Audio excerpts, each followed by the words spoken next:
myself Dr. Prachi Maheshwari and I'm from MP, Madhya Pradesh, Devas. It's a small place near Indore.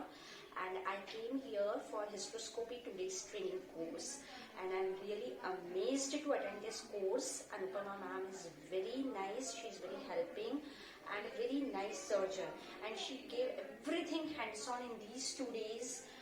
And it's really we are blessed to be here because on her own private patients she gave us hands-on, and it's a really big thing. I'm really very thankful to her. And not only the ma'am, she's not only a good surgeon, but on and above she's a very nice person by heart, and she guided in every aspect from very basic to the advanced.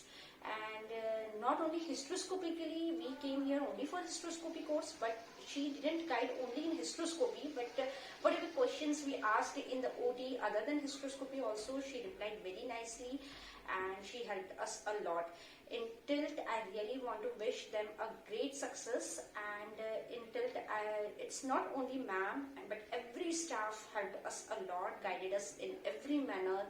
And especially I want to mention the name of Miss Deepa ma'am, and she guided us right from the course we wanted to join till the end. At every moment she also helped us a lot. Thanks a lot. Thank you.